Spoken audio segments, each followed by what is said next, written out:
दिन नए दावे और नए सबूत सामने आ रहे हैं। अब व्यास परिवार सामने आया है, वो ये कह रहा है कि जो मस्जिद का मालिकाना हक है वो हमारा है, ये जमीन हमारी है। तो इसी पर ही जो पूरी खबर क्या है वो ऐश्वर्या कपूर आप तक पहुंचा रहे हैं। तो ज्ञानवापी को लेके अभी भी मामला कोर्ट में है। कोर्ट ने कहा है जहां एक पक्ष शिवलिंग अगर है तो उसे सुरक्षित रखा जाए, तो वहीं दूसरी तरफ वजू वहां नहीं कहीं और किया जाए, जब तक कोर्ट कोई फाइनल डिसीजन नहीं लेता। लेकिन कोर्ट के बाहर जो हो रहा है वो कई लोग कह रहे हैं कि नहीं होना चाहिए, नहीं होना चाहिए। सोशल नेटवर्क से लेके और लोग जिस तरह की टिप्पणियां की जा रही हैं, शिवलिंग की तुलना फुव्वारे से की गई, लेकिन वहां रुका नहीं। किस किस चीज से? क्या ये ठीक है?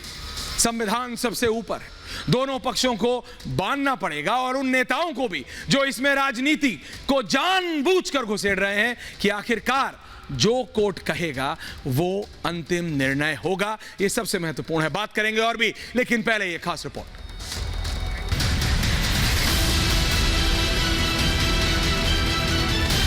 पीढ़ी दर पीढ़ी की संपत्ति है, पीढ़ी दर पीढ़ी संपत्ति मेरी है, मेरा जिक्र है इसमें बाकायदा। तो हमारे सारे डॉक्यूमेंट हमारे पास ही हैं, तो हम कोर्ट जब जाने की जरूरत ही नहीं, तो कोर्ट क्या जाएंगे।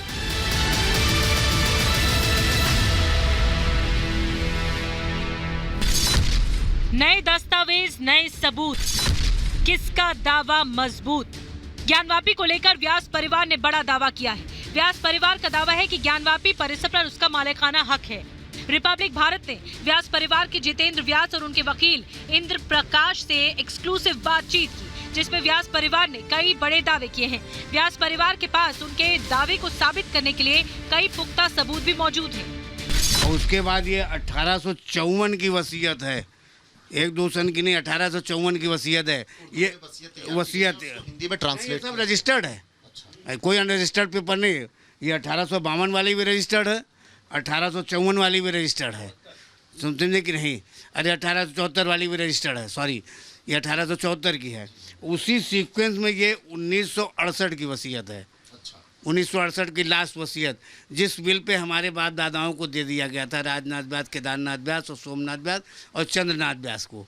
तो वर्तमान में केवल वारिस योगेंद्र नाथ व्यास और जितेंद्र नाथ व्यास, ये जितेंद्र नाथ व्यास बड़े व्यास है, यही सब करता धरता है। व्यास परिवार का दावा है कि ज्ञानवापी मस्जिद उनकी ही जमीन पर स्थित है। उन्होंने 1968 की वसीयत का हवाला देते हुए बताया कि मस्जिद की जमीन कागजों में उनकी है। व्यास परिवार ने 1917 का कोर्ट का फैसला भी दिखाया, जिसमें कोर्ट ने साफ कहा कि ज्ञानवापी की पूरी जमीन व्यास परिवार की है। व्यास परिवार का दावा है कि वो ज्ञानवापी परिसर की दुकानों का किराया भी लेता था। मुगल काल और अंग्रेजों के शासन में भी इस जमीन पर उनका मालिकाना हक था। मस्जिद की अपनी कोई जगह नहीं, कोई जमीन नहीं, कोई जगह नहीं, ना कोई उनको किसी ने वक्फ दिया है, ना कोई उनके वारिसान द्वारा दिया गया है। ये कहीं से प्रूफ नहीं है कि इनके पीढ़ी दर पीढ़ी की संपत्ति है, पीढ़ी दर पीढ़ी संपत्ति मेरी है, मेरा जिक्र है इसमें बाकायदा, और सारी चौहद्दी इसमें दर्ज है, सारे देवताओं का जिक्र है।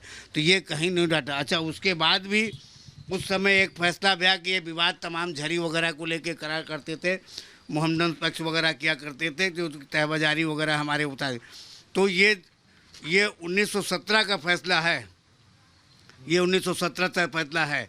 इसमें लिखा है कि लैंड बिलोंग टू बैजनाथ व्यास, ये देखिएगा पंडित बैजनाथ व्यास। तो 1917 में भी कह रहा है कि पूरी लैंड बिलोंग टू बैजनाथ व्यास है, और इस पर यह तहबाजारी गेट्स टू झरी, ये झरी ले सकते हैं। हक तो मेरा शुरू से ही है, वो राशन चला रहा है, और वैसी नौबत ही नहीं आई कि हम लोग कोर्ट जाएं, क्योंकि हमारे सारे डॉक्यूमेंट हमारे पास ही हैं, तो हम कोर्ट जब जाने की जरूरत ही नहीं, तो कोर्ट क्या जाएंगे। अब आगे व्यास परिवार का साफ कहना है कि मस्जिद की जमीन उनकी है। 1669 में औरंगजेब ने मंदिर तोड़कर मस्जिद बनवा दी थी। ये पूरा 1968 की वसीयत को अगर आप अध्ययन करेंगे बारीकी से, तो एक ही चौहद्दी में ही मस्जिद भी स्थित है। हमारे मैदान के ही चौहद्दी में ही मस्जिद है, और हमारी ही मस्जिद की ज़मीन में ही स्थित है। 1669 में जब औरंगजेब ने तोड़ा तब वो बनी, औरंगजेब ने उसको तोड़वा के तब मंदिर को तोड़ के मस्जिद बनवाया। व्यास परिवार ने अपने दावे को साबित करने के लिए कई सबूत दिखाए। 1852 की वसीयत में हाथी, देवी देवताओं की मौजूदगी का जिक्र है। देखिए, हम लोगों के पास जो है अनादिकाल से व्यास परिवार का देश, जब ये व्यास वेदो व्यास यहाँ से गए बनारस से, उसके बाद से व्यास परिवार की पूरी परंपरा गद्दी जो है इन लोगों को परिवार को सौंपी गई, उसी पीढ़ी दर पीढ़ी में है। जो हमारे पास कागज़ अवेलेबल है, क्योंकि बहुत से कागज़ हमारे खंडहर में तब्दील हो गया, दब गया, हमारे पास मालिकियत में आज भी हमारे पास 1852 की ये वसीयत मौजूद है। 1852 की वसीयत है, जिसमें पूरे ज्ञानवापी हाथे का जिक्र, देवी देवताओं का जिक्र है। ये उसका हिंदी अनुवाद। तो वहीं 1854 के फैसले में कोर्ट ने मुसलमानों को वजू करने से रोक दिया था। ये भी कहा था कि वो दायरे में रहे और गंदा पानी ना फेंके। पूजा का अधिकार मिलेगा तो पूजा कराएंगे ज्ञानवापी के व्यास जी ही कराएंगे, क्योंकि उसका मालिकाना हक इनके पास है, वो बाकायदा उसमें सब डीड में लिखा हुआ है।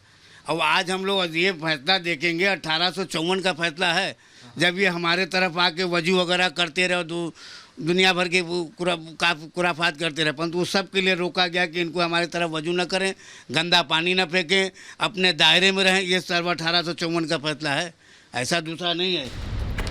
व्यास परिवार के पास वो तमाम सबूत हैं जो बताते हैं कि ज्ञानवापी पर उनका दावा सबसे मजबूत है। 1875 में कोर्ट ने खंडित मूर्तियों पर फैसला दिया था, जिसमें व्यास परिवार को मूर्तियों की पुनर्स्थापना का अधिकार था। तमाम जो हम लोग पहले मूर्तियाँ वहाँ पर हो जाती रहीं, ये रखे हटाने, मूर्ति हटाए, फर्श ज्ञानवापी, तो ये जो हम लोग मूर्तियाँ वहाँ खंडित हो जाती रहीं, उसको पुनर्स्थापित करना रहता, उसका फैसला है। ये 1874 में है, 76 में। तो हमारे वारिसानी लड़े हैं, हमारे बाप दादा लड़े हैं, ना कि कोई लड़ा है।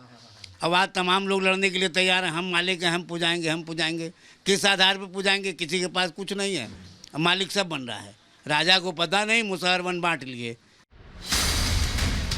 वहीं 1937 का जजमेंट भी व्यास परिवार के पास है, जिसमें साफ कहा गया है कि तहखाना व्यास परिवार का है। नक्शे में चारों तरफ देवी देवता दिखाए गए हैं।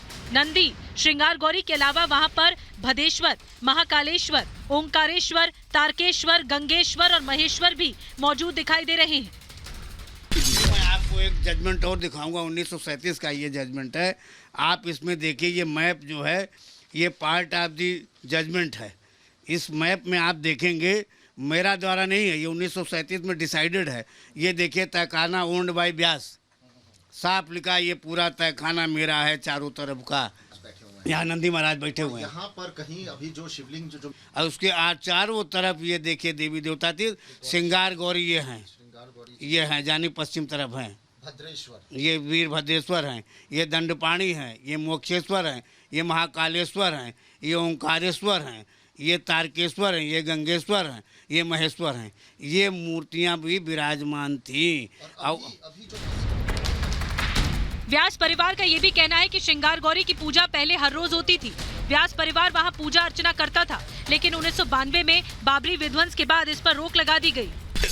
पहले बराबर श्रृंगार गौरी की पूजा हुआ करती रही, बाबरी मस्जिद विध्वंस के बाद ये रोका गया, एक दिन कर दिया गया, नहीं तो इसके पहले लगातार श्रृंगार गौरी की पूजा अर्चना व्यास परिवार ही करता रहा। तो हम जाते हैं तहखाने में। हमारे बांस बल्ली रामायण के जो है, रामायण होती है मैदान में, जो श्रृंगार गौरी जहाँ है वहाँ मैदान में रामायण होती थी, उसी का सारा जो है बांस बल्ली वहाँ रखा जाता है। व्यास परिवार ने जो दस्तावेज पेश किए हैं वो साफ तौर पर इस बात की तरफ इशारा करते हैं कि ज्ञानवापी की जमीन पर उनका मालिकाना हक है, लेकिन पूरा मामला फिलहाल कोर्ट में है और सबको इंतजार है ज्ञानवापी पर कोर्ट के फैसले का। ज्ञानवापी परिसर और मस्जिद के भीतर जितनी भी दुकानें थी उसका किराया व्यास परिवार वसूलता था। पुराने फैसलों को देखकर साफ लगता है कि मलकियत मुसलमानों की नहीं बल्कि व्यास परिवार की थी। अब मामला अदालत में है और हिंदू पक्ष को ये पूरा भरोसा है कि फैसला उनके हक में आएगा। कैमरामैन अभिषेक के साथ Amit Kumar Chaudhary, Varanasi, Republic Media network.